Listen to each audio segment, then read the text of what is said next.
Tyler Lee, red and black, home of the state championship plaque. But in 05 will still be holding, so I know which had to bring it back. Something about Tyler, cause them boys straight jack. Division 1-5A wasn't ready for the 04 sack attack. Boy, you should've stopped when they told you turn your head and caught, but instead you played us and took a loss. I tried to tell them we were the Lone Star boss. I mean, why else would they take a delay a game on the coin toss? So quit delaying the game, boy, we've had enough. Matter of fact, either make the caller just hang up, cause you just ain't tough enough. Go ahead and call a bluff and see if we can't beat you in blindfolds and handcuffs. Why you standing there looking amazed with no clue? Y'all need to find another sport our drill team can take you. I guess that's just how the Red Raiders will do. Y'all can have your whole school on the field and we'll still run through. You better play ace of base and see the sign. You're running for your life if you ever get caught behind enemy lines. Might as well take a knee and start praying. That's why all year the Red Raiders been saying, how you feeling, Red? You know. Texas State champ, show. Stop Tyler Lee, oh no. If you wanna come get it, let's go. How you feeling, Red? You know. Texas State champ, show. Stop Tyler Lee, oh no. If you wanna come get it, let's go. If you ain't winning, go ahead and close your lips. Got a whole team of captains, we just took over the ship. They falling down and blaming it on the slip, cause they know we deal like most shots in a 6-foot clip. Yup, better watch those running backs, they love to climb. The only thing our receivers dropping, other teams morale. Try to cross that line and get put in the grind, and we'll do option QBs, what you gon' do now? Meet the linebackers, D-line if you want some. Try to hit for the end zone if you want your body numbed. It's like meeting Roy Williams coming across the middle, son. Cause our corners and safety make sure your career was done. Check out our pep rallies, boy, I mean man. With 3 times as many fans and one hell rocking band. Cheerleaders on handstands, pro group of these gentlemen. And I promise, we got the best moms in the land. Come take a seat in the stands and watch us wreck. Taking our teams from here to Waco, back up to the Metroplex. Spring West of the flex and got put to rest. By the time we left the Alamo Dome, it was who's next. How you feeling, Red? You know. Texas State champ, show. Stop Tyler Lee, oh no. If you wanna come get it, let's go. How you feeling, Red? You know. Texas State champ, show. Stop Tyler Lee, oh no. If you wanna come get it, let's go. What is up? Chad Kidd, Fantasy J.A.R.V.I.S here. It is week 11. What the crap? How did that happen? So fast. Time's flying. I can't believe this is almost over. Well, I mean, we have till week 16, but still. It's flying. Anyway, so yeah. We better get in some talk. Once again, I'm rolling solo. Yeah, that's how I'm doing these days, is solo, so you guys get to straight up deal with me, which is awesome. I'm wearing my Salute to Service hat, by the way. Lots to talk about for this week. We're going to talk about matchups, we're going to talk about injuries and playoff prep and some other things that are relevant to right now in the fantasy spectrum. But as always, my shit show and bold predictions. So let's get after it. It's probably going to go pretty quick. Like when I don't have Nolan holding me up, it goes pretty quick. But no, on the real. So first thing I actually wanted to talk about was Marques Valdez-Scantling. Obviously, he laid an egg, but it's a prime example of how fantasy football can be a cruel bitch sometimes. So, yeah, he laid an egg, but look at how many people were on him, thought that he was going to come through. Virtually everybody. He had the upside of Aaron Rodgers throwing to him, the upside of playing the majority of the snaps. Opportunity was there. When you have guys like Mike Evans lay an egg, it's just you just take your medicine. It happens. It works the same for every player. It can happen at any time. If you take everything into account, the opportunity, the upside, you make a decision based on data and opportunity. And when you're playing somebody like MVS, is probably in a spot that you're not deep at anyway. You're sitting there looking at a few different players that can't possibly be just world beaters if you're trying to decide between MVS and another player, for one. So I bet the guy that you benched probably has the same, if not lower, a lot lower upside. So that's something that you got to take into account, and sometimes it happens. It is the nature of the beast. All you can do is look at everything in front of you, take as many opinions as you possibly can, and make an educated guess or decision about your lineup. It's your lineup. You've got to make the call. Gut is a big thing. So there's a lot of people that play, going into Sunday when you're like, it's 11:55 and man, I'm just not feeling it with somebody. You switch them out. There's a lot of gut that goes into fantasy, but there's a lot of people let down by MVS, and I don't have him anywhere actually, but I definitely thought that he was gonna have a better game than he did. That's for sure. What drives me crazy though is when people say, "Oh man, I knew it. I knew that guy was going to shit the bed. I knew it. I knew he wasn't going to do anything." Show me where you knew it. Show me documented timestamp on that bitch, because I don't believe you until you do. Anyway, I'm just saying. Off my soapbox. I just had to get on soapbox for a minute. Let's move on to shit show. My shit show this week is Nolan's attendance to Fantasy Showdown. Oh, wait, did I say that? No, I'm just kidding. No, but I am going to give him crap. My shit show is actually the Jets' defense against Buffalo last week. My God, they just opened the door. They made everybody look like beasts. Zay Jones, LaShawn McCoy. It's crazy. Shady finally had a great game, though. That's good. But yeah, that was atrocious. They should definitely be completely embarrassed. It was horrible. I played Jets in a few places because I thought that it was going to be way better than that. It was not. So yeah, that's my shit show. New York Jets, Nolan Howard. Injuries. Marvin Jones out. Dude, it's pretty bare on the injury report. This is probably the most bare that I've seen it. It's pretty awesome. Sammy Watkins is probably going to be a game time decision. Chris Godwin went full yesterday, so that's good for him.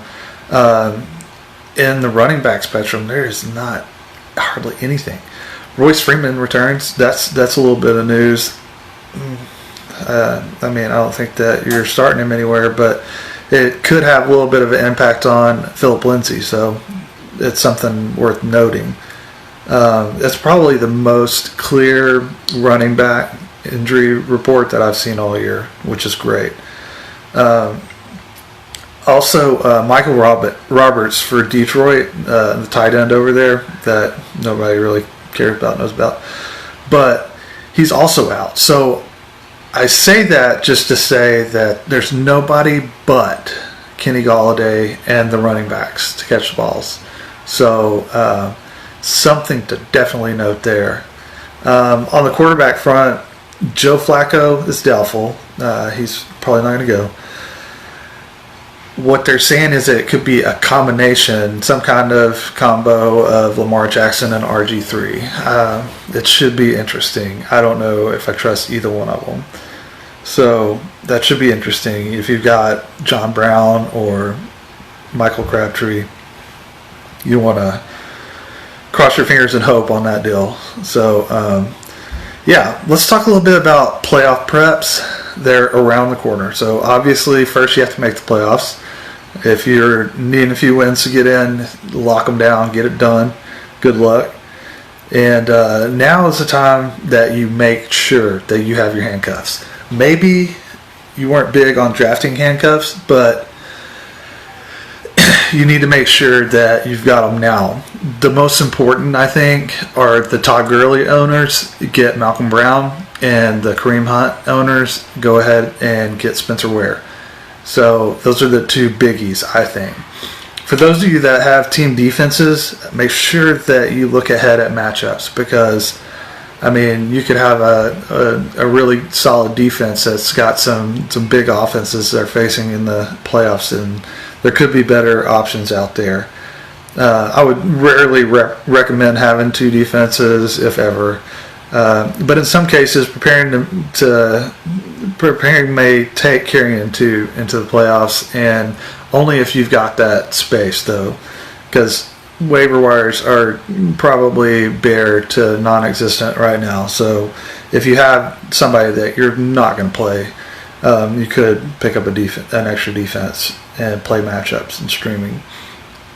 So yeah, we're going to have detailed playoff tips whenever that time comes. But one thing that the golden rule of playoffs is stick to the guys that got you there. Don't get all cute in the playoffs.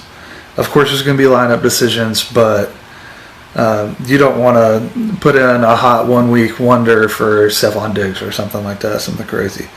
And that's not a great example, or Adam Thielen, something like that. But good luck closing your wins and getting to the playoffs. That's the most important thing. Get there. Gotta get there. Let's look at matchups for Week 11, because it's so crazy that it's Week 11. Oh, I don't want it to end. I know you guys don't either. But let's end with some wins. All right, first up we got Tennessee at Indy. Andrew Luck has proven to be matchup proof, so you're rolling him out every week. He looks like the Andrew Luck of old. I'm loving Andrew Luck right now. Tennessee has allowed around 200 yards per game in the past 3 weeks to opposing receivers, so they give up points to the receivers. They're pretty stout against the run, but so I don't love Marlon Mack this week, but I love T.Y. to have a T.Y. game. I've got T.Y. in a ton of places in DFS, so I'm really liking T.Y. this week. I'm actually not afraid to roll out Eric Ebron and Jack Doyle at tight end. There's a lot of experts saying kind of shy away because Tennessee hasn't allowed much against tight end, but I feel like that's very misleading because Tennessee hasn't played but one fantasy tight end all year, and they played Philly. Nobody else. Zach Ertz and probably Goddard together, they put up 125 yards on them, so they got burned by the tight end. It was just when they played one. But if you look at the other tight ends that they played Dallas, nobody. They played Buffalo, nobody. Houston, nobody. Jacksonville, nobody. Miami, nobody. There's no tight ends that they've played. They even played Gronk when he was down last week. So, and Gronk hasn't been doing anything anyway. So nobody. So that just makes me not shy away from Jack Doyle or Eric Ebron this week, like a lot of people are saying too. Now, like I said, I'm not interested in Marlon Mack. Making it two weeks in a row that he's had some rough matchups, so don't drop him and do something crazy. I mean, it's just he's had some rough goes. Looking forward to him to bounce back, so don't worry about him. On the Tennessee side, Mariota definitely looking better. This is a good matchup. I still always have in the back of my mind the Mariota egg factor. Is this there? He's had 2 good weeks in a row, 3 the entire season. If you roll him out, that's your call. That's all I'm saying. Not the best matchup for Corey Davis, but he's going to get peppered with targets, so you could definitely use him. I think Dion Lewis is the guy that I want the most on the Tennessee side this week. He didn't do that much last week, but I think that it's going to be all about him this week. You can't trust Derrick Henry. I can't trust him. I'm sorry. I can't recommend him. Moving on, Tampa Bay at the Giants. Mike Evans has obviously been struggling, but unfortunately, you can expect more of the same against Janoris Jenkins this week. I don't love Fitzmagic, but if you must, I won't talk you out of it. I kind of like Deshaun Jackson and Chris Godwin, like I said, is going, so could be kind of sneaky on the other side. They're kind of weak, so let's see. I think Peyton Barber is a very sneaky play. The Giants give up a ton to running back, so that could be sneaky. But there's always the Peyton Barber factor that he could do nothing. So it could be just something in DFS. I don't know that I'd put him out in season long. O.J. Howard should have a better week this week. I'm going right back to the well on him. You're rolling him out. If you look at what George Kittle did to the Giants last week, oh my gosh, he crapped all over them. So I feel like it could be a bounce back week for O.J. Howard. On the Giants side, OBJ looking like OBJ, no doubt. He's getting peppered with targets. I also love Sterling Shepard this week, but I love Saquon the most. I think that it's going to be just the Saquon show, so I think he's going to be eaten. He's got to be top 3 this week. So Pittsburgh at Jacksonville. This is always a good game to watch. It's a good game every year, and you never know how it'll go. But the Pittsburgh offense is firing on all cylinders, so I think that they're gonna keep doing that even against Jacksonville. Jacksonville hadn't been the same Jacksonville, so I'm not terrified of them. I'm gonna have confidence in the momentum that they're carrying, and I'm not shying away from any Pittsburgh players, of course. If you have them, you're starting them.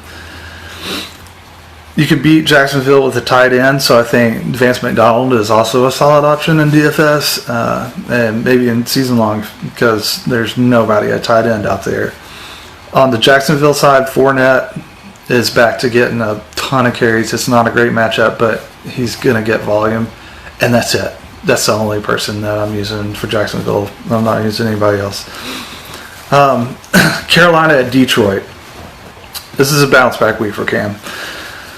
Last week, they got embarrassed on national TV, and Cam's not going to do that twice. Well, it's not a national televised game, but he's going to come back with a vengeance. You're obviously going to be licking your chops if you're a McCaffrey owner. He's going to do work. Though Detroit is a lot better against the run than they started out the season as, but I still think that he's going to eat. Darius Slay's playing, so it makes me pull back a little bit on Devin Funchess, but you can still use him. I think he can probably put up around 11 points. I think that's probably his ceiling this week, but you can use Olsen. He'll probably do what he has done, like 6 to 12 points, 6 to 12 points probably in a PPR. On the Detroit side, Marvin Jones being out, it makes me worry severely about Kenny Golladay, because if all you have to do is guard one guy, any defense can prepare for that and take him out. It doesn't have to be Bill Belichick. So watch for that. I don't think that Kenny Golladay is good enough to just be the only passing target out there. So, but I do like Kerryon Johnson and Theo Riddick. I think Theo Riddick's pretty sneaky, because I think he's probably the best other receiving option there for this week. Sorry. On the Dallas-Atlanta. This will be a fun game, I think. Dallas has a little bit of momentum going after we crapped all over Philly last week. Yeah. I think it's another game where it's feed Zeke. Feed Zeke, feed Zeke. I love it. I love Zeke against Atlanta this week. So you're feeling good about that. Amari Cooper has been serviceable as a flex. I'm pleasantly surprised. You can use him again this week. I'm starting him in a league, so offense has looked much better. Much better. On the Atlanta side, it's a tough matchup. Dallas has been stout. I mean, we've been really stout. But I think after last week, Atlanta will have a little bit of red ass on offense. So look for that. I don't love Calvin Ridley. Julio will be fine. Maybe a down week for Tevin Coleman, but I think they're going to still use him a lot. He's going to get volume. Sean Lee's out, so that's always a hit. Van Esch has been playing well, but he's better in coverage. He's not as great against the run. So Cincinnati at Baltimore. This could be fun. It just has a disaster written all over it. It just does. Cincy is obviously facing a tough defense here. I think you scale back expectations on Joe Mixon. Tyler Boyd is not the same as a number one as he is a number two. He's just not, because there's not another. It's just not there. This could be pretty much a disaster for Cincy. Don't be shocked if everybody shits the bed. On the Baltimore side, RG3 making his big return. Insert O emoji face. So yeah, they're taking a risk. You're taking a risk with any receiver there, but the matchup is really good. So I think that there's going to be some plays. There's going to be some big plays, but because since you can't guard anybody. But I honestly think that Alex Collins is the guy if you're going to have anybody for Baltimore. You have been cussing Alex Collins up and down your lineup all year. You drafted him thinking that he was going to be pretty good, and he hasn't done jack diddly squat. So finally, this week he's going to be somebody. I'm plugging him into a ton of DFS lineups, if not all of them. Yeah, so I think you got to get the run. If you're Harbaugh, you got to get the run game going, and you gotta stick with it. Houston at Washington. Washington's defense has looked pretty good, but you can pass, you can run on them, you can get things done against them for sure. I like Deshaun Watson this week. D-Hop will be D-Hop. Demaryius Thomas could have an alright game too. So, I mean, he can get you 10 a week. The guy can get you 10 a week, and that's serviceable. News is Deonta Foreman is cleared for practice, but he's not going to play this week, so he could be back next week. You could get out there and pick him up if he's unowned. Be very proactive and do that. Lamar Miller will be the guy. I don't love it, but you can use him. I know he's been disappointing, but he had some big weeks and bad weeks. He's just doing what Lamar Miller does. I don't ever own him. It's just one of those things. Maybe coming off the bye, though, he'll wake the hell up. We'll see. On the Washington side, I'm not liking much, but Josh Doctson and Mo Harris could be using DFS. I think Josh Doctson actually has a chance to have a decent game. I don't like Adrian Peterson against Houston. I don't. It's rough. You can use Jordan Reeves because what else are you going to do? And shit for tight ends. Oakland and Arizona. I hate even saying Oakland. I just despise them right now because of what they did to me in Survivor. Oh my God, I hate them. Unique hatred. No one in the receiving game for Oakland. I just don't trust anybody. I don't. I mean, maybe you could plug Seth Roberts in and crazy tournament play in DFS, maybe. But gosh, I don't like anything on the receiving side. You can actually use, I think Doug Martin and Jalen Richard are going to be the only people that benefit from any kind of offensive play for Oakland. You're using Arizona defense where you can.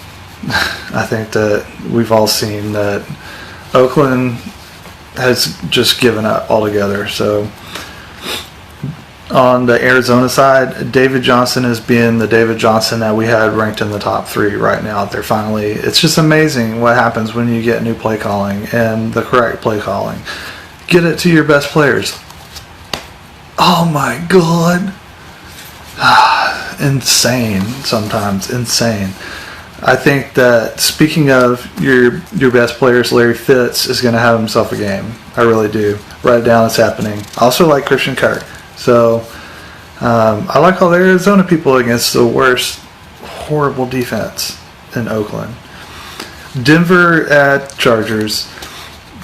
I like Emmanuel Sanders coming off the bye week. Not a great matchup for Phillip Lindsay and Royce Freeman back, but you're still using him. You're rolling him out every single week. Sneaky DFS play is Jeff Herman, whatever, at tight end. The Chargers can be beat by the tight end, and he did have a huge game in Week 9. However, obviously he can lay an egg, but I think without Demaryius Thomas there, they're looking to this guy. So I think that it's somebody that you should at least consider in some DFS. On the Chargers side, Denver continues to struggle against the run. So all systems go for Melvin Gordon, who's playing. He's just phenomenal. I mean, I had him ranked in the top 10 for a reason, and people were trying to talk me into like number 15 overall or something. Nope. Tyrell Williams has been more consistent than he has in the past.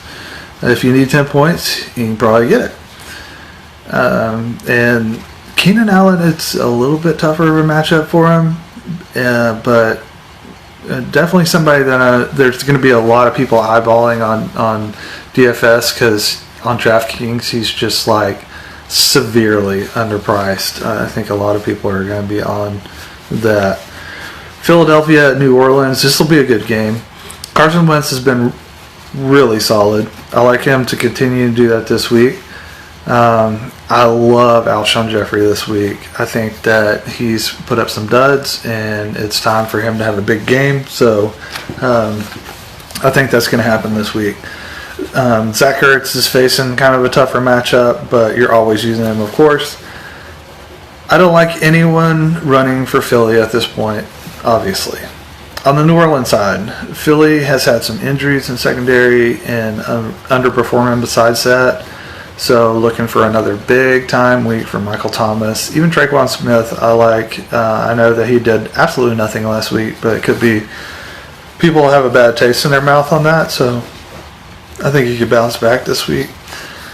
This is a Kamara week, but I still think you can roll Ingram out. And if you want to talk about underpriced, Mark Ingram is the most underpriced person on DraftKings. He's like $4,700. It's almost impossible not to put him in. Philly's been pretty good against the run this year, but when they face stud players, they get lit up. When they faced Saquon, they gave up 147 in a score, and last week they gave up 159 in a score against Zeke. So you never know. I think that it could be a decent game for Kamara and Ingram. Drew Brees is going to do Drew Brees things. Minnesota at Chicago. Not a great matchup, but I'm definitely playing Dalvin Cook. You didn't just wait all year cussing that bastard on your bench being hurt to not roll him out. You're rolling him out. If he doesn't have a injury designation, which he doesn't, you're rolling him out from here out every single week. The guy is way too good. Yeah. I don't love Kirk Cousins, but I think he'll be fine. If you can do anything, you've got to pass on Chicago. They do have a great pass rush, so he's going to get hurried a little bit. But you're rolling Diggs and Thielen out, obviously. Kyle Rudolph is a nobody this year. Can't use him. And disappointing. What do you know? A tight end disappointing. On the other side, Mitchie has been really good. Really good, obviously. He had a huge game last week. I'm not afraid of the Minnesota defense either. They're good, but you can throw on them, run on, whatever you need to do. I don't know if I trust Allen Robinson 100% even after a big game, but I think you can definitely use him. He's probably going to see some Rhodes. If Rhodes is not injured, I can't remember right now. Jordan Howard is always a risk of a weak game. He's been underperforming, of course. He's super cheap on DFS too. I like Tariq Cohen better. I like him better every week. And the game of the week, possibly Super Bowl preview, Kansas City at LA Rams. it's going to be one of those, and you get fantasy points, and you get fantasy points, and you get fantasy points. Everybody's going to get points. It's going to be fun to watch. It's going to be big. I love it. So you're rolling everybody. You're rolling everybody. Everybody, both sides, you're rolling them. Let's see. Yeah, it should be just a ridiculous game. I'm looking forward to it. All right, that's all the matchups. My bold predictions for this week. Larry Fitzgerald, 10 receptions, 2 TDs, and 75 yards. That's not just crazy, is it? That's not crazy. That's what I think. Fitzgerald's going to have a big game. Also, Saquon Barkley, 200 yards altogether, receiving and rushing. So I think Saquon just blows it up this week. McCaffrey, 100 yards receiving.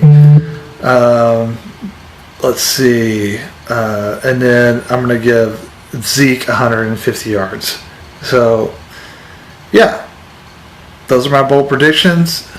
Good luck in week 11. Good luck locking down everything for the playoffs. And, yeah, I'll be online tomorrow morning, and hopefully I can help you guys out. Good luck. Thanks.